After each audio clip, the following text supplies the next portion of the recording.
Good morning, and thank you very much for having me. Before we get into the interview, could you please briefly tell me just a little about yourself and why you entered the teaching profession? Okay, thanks for having me. Really and truly, if I'm gonna be honest, I never really wanted to be a part of the teaching profession. It was always my dream to be a doctor, but I guess God had other plans. So that's about it. I've just been teaching for approximately 28 years. So That's a long time. that's it. It Mm, is so much time. okay. Being in the teaching profession for a long time, you would have seen lots of things change. Ministers, education ministers come and go, governments change. And Mm-hmm. one of the things that you would have observed would have been a change in the social studies curriculum. Just for the sake of the interview, how do you identify yourself, your gender? Do you identify as male, female, or other? Female. You. What grade are you currently teaching? Currently, I'm at the sixth grade. Okay, thank you very much. Mm-hmm. Um, Looking at the social studies curriculum, what have you observed? Some things suggested we have things like curriculum changes, methodology, and so forth. What have you observed? I think over the years, all right, we've had a lot of changes. I mean, if you've been teaching as long as I am, I feel like I'm Methuselah. But over the years, you've had several changes. I mean, not just the teaching method and all that, even the structure of the curriculum was different, right? But if we're to zone in on the current one, I would mostly say the content has changed, right? Mm-hmm. As well as some of the learning resources, right? Even to assessment strategies as well would have made some amount of changes to those.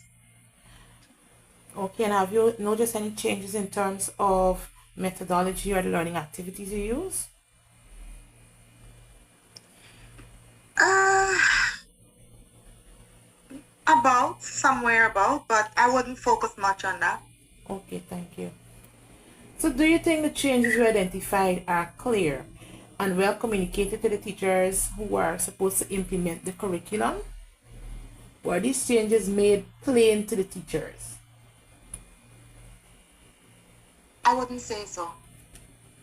I wouldn't say that they were not.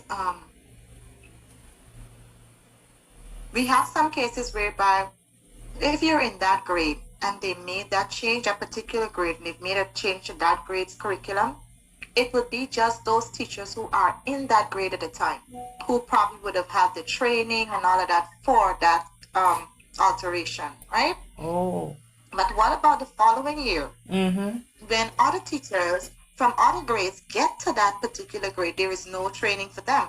So they wouldn't have that kind of professional development sessions to help them or to guide them through how to use the curriculum and what is expected. So I would say no.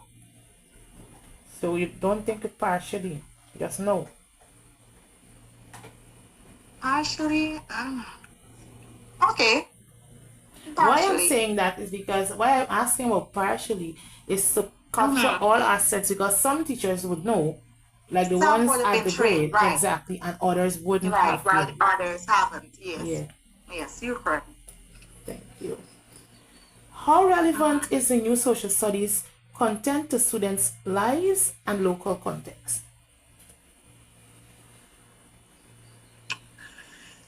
To their lives, the new social studies, it's somewhat, I would say somewhat relevant. It's not extremely relevant, but somewhat, Okay. right? Now, may I say, give my reason for? Now, Yes. if, all right, let's take, for example, in today's world, right? Everything is going digital. We're all, this whole AI era. And yet we are still on chalk and talk. so to speak. Because take, for example, a topic like monuments that is in the curriculum from grade 3 all the way to 6, right? Mm-hmm. So if you have that topic, let's just look at that topic in particular, right? The children will know that, okay, or they're expected to know the history behind it, the monument, the year that it's been erected, and the whole long story behind it, right? But then, when they get out of school, how relevant is that to their lives? Exactly, I understand. It's just going to be for them to tell the story to their younger generation, to pass that on and to keep that part of our history alive. But really and truly, I think this is just my opinion, that our social studies curriculum should be based on the children being able to survive, to mambo, as we would say, to maneuver life using the skills that they've learned through social studies and other subjects. Okay. I tend to agree with you as well. Even after school, you know? Mm-hmm. Yep. Mm-hmm. So could you, well, you did explain why do you think the content, why you have an issue with the content.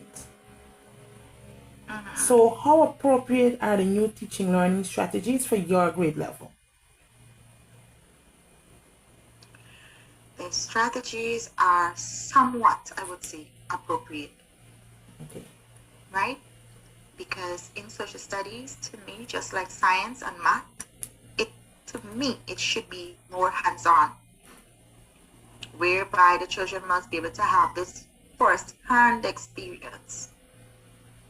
So just bringing a video to a child and talk about what the hilly sand and clay looks like, or what the low coastal plain looks like, what the soil type looks like, how would this child be able to know what silt is? Yes. So actually Right? having So it to me, it should be more right. They should be more involved. We should have more field trips, more tours, be allowed to do that. Okay. Right? So that they can better understand the concepts that are there in the curriculum. Totally agree with you. So how appropriate are the new assessment strategies for evaluating students' learning?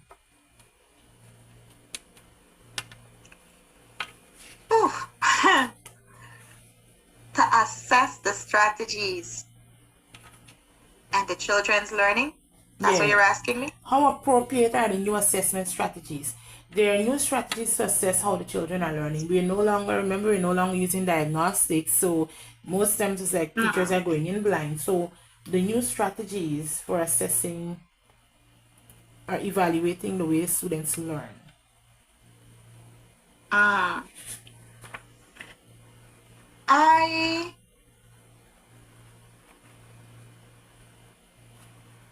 That one I'm on the fence with.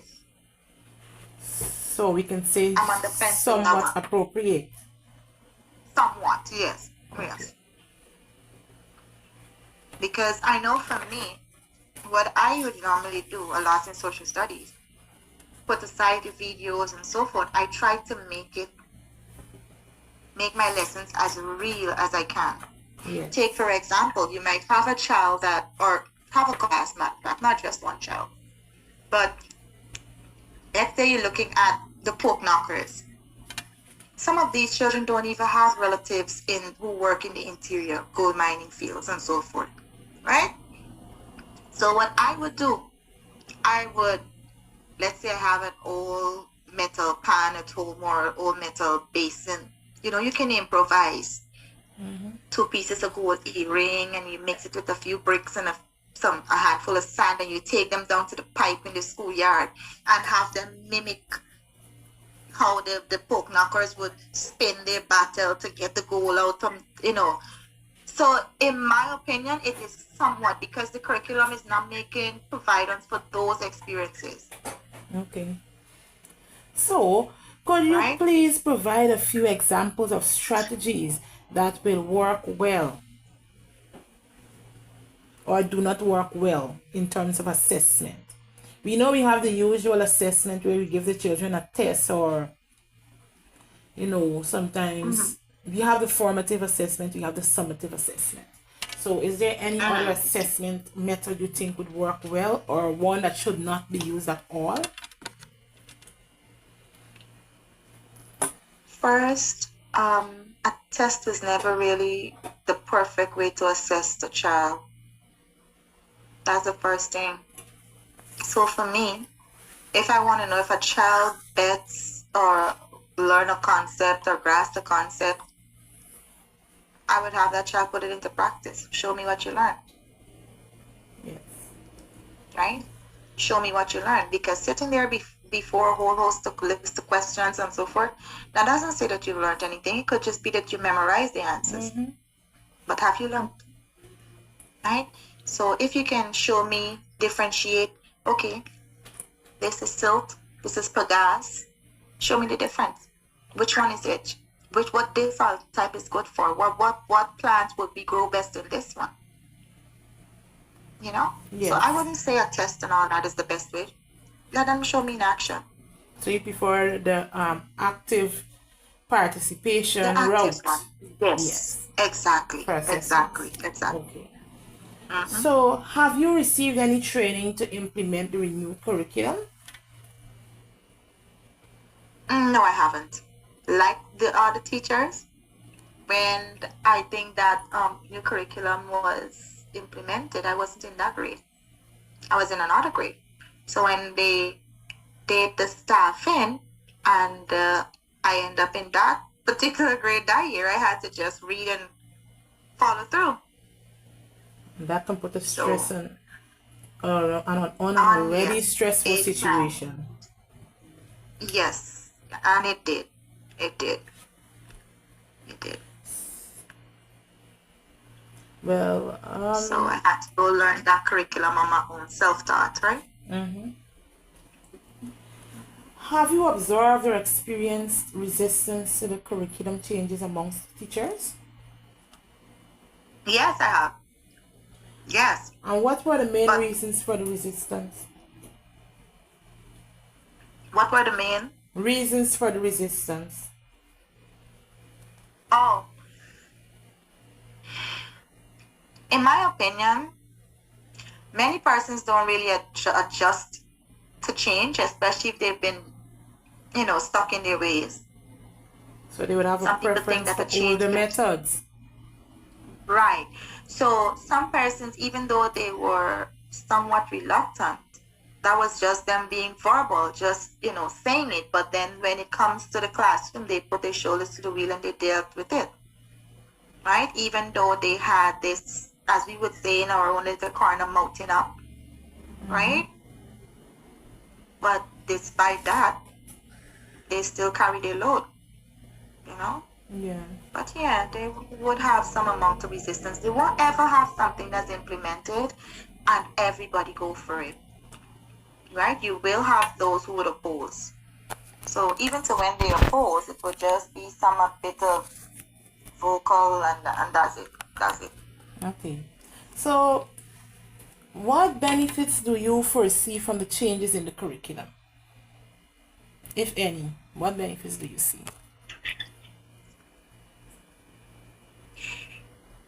I think the way in which the curriculum has been arranged, meaning the topics, they're actually linked to the other. So they kind of follow coherently, right? So in that way, in my opinion, children will better learn like that because you can actually show the linkage, how this topic is linked to this one. Like in the curriculum, the first thing we talk about is family, right? Mm-hmm. From family, you're going to go straight into ethnic groups. Ethnic groups are built on families, right? And it's just going to flow nicely into each other like that. You can always refer to the previous topic if you want to send home or and make emphasis on whichever subtopic area you're working on currently. So to me, that's one benefit. That one sticks out for me. Okay. That one sticks out, yeah. So what about our changing economic and social structure? How do you think the curriculum changes in the curriculum can impact these, or how do they reflect these? How do the changes in our curriculum reflect our social structure? I mean, looking at, we have new people, we have a large influx of Spanish speaking persons in our country now. We also have a new resource added to our bank of resources, which is oil. And we're supposed to have gas coming on shore. How is this curriculum? How do you see any changes from the curriculum pointing out or highlighting these areas? To an extent, it doesn't